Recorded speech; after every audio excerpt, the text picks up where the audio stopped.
tawari ana ka waramaya dhuxusha wixii aan kala kulmay dhuxusha waxaan ka soo shaqeynay muddo ilaa 6 sano ah 6 sano ee ka soo shaqeynay dib badan horta iyo ka ahayd dibteedu maalinka aad bilowdo iyo maalinka aad baabuurka saaraysa waa isku mid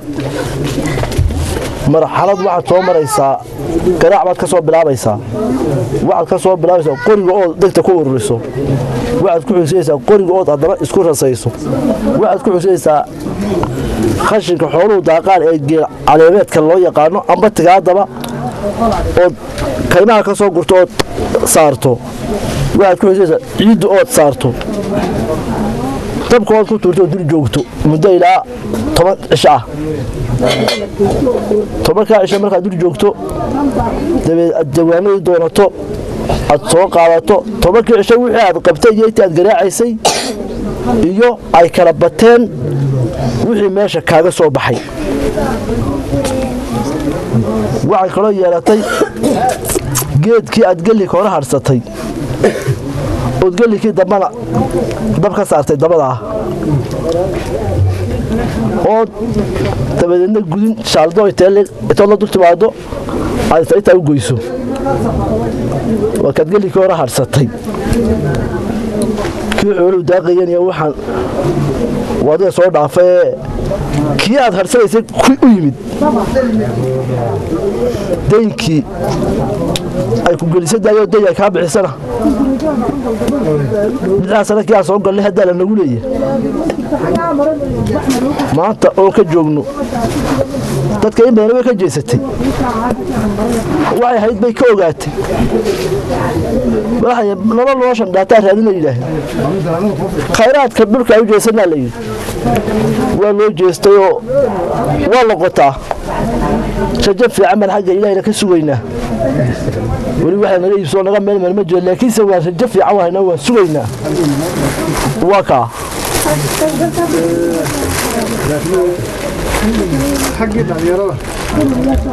xagga dhalinyarada gaarka ee dhulka joogta kullay imika waxa ku waaniyaa waa dhuxusheeda waa soo aragnay xoolaheena uma fiicna dalkeena uma fiicna xaaluf baa dhacay dhaxamaa bilaabmay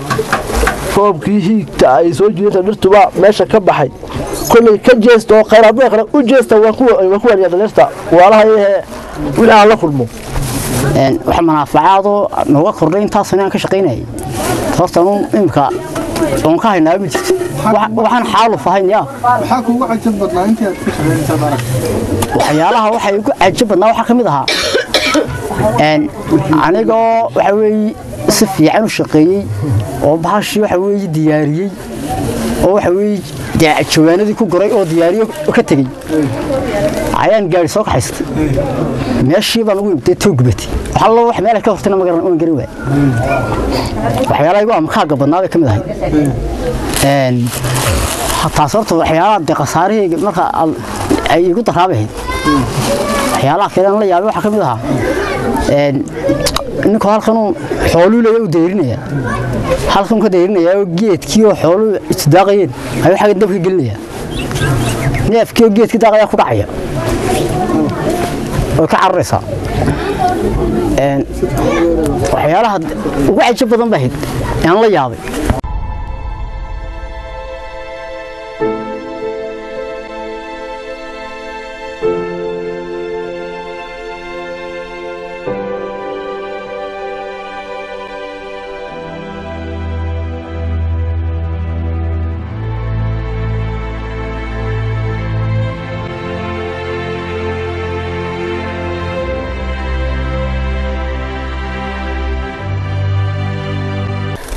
Soomaalidu wax ku mahmaada xagga laaban xoolo kuma yimaadaan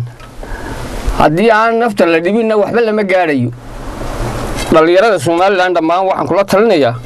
inay dhulka irkadaan marka la kufo dhulka la irkadaan ma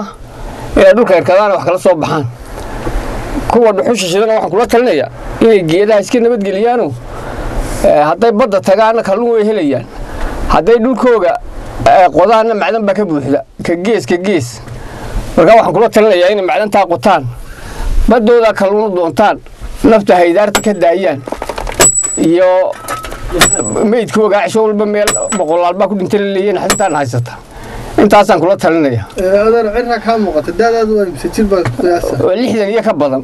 waana xoogsanay ha cidna igama badin karto ma nasanayo habeen maalmo shaqaynaya ayo waxa lagu shaqeeyay arkay oo wax ku filan baan arkay dalkeenaas ilaahay dhalinyaroy nimcada inaga siiyey waa dahab waa la tahriibayey tahriibin baa lagu siiyaaciyo baddaa lagu dhammaaday ilaahay halkaasuu nimcada inaga siiyey dalkeennu sidaasuu buuxaa intii aragtayna wayba aragtay inta kalena lagu soo ilhaamiyo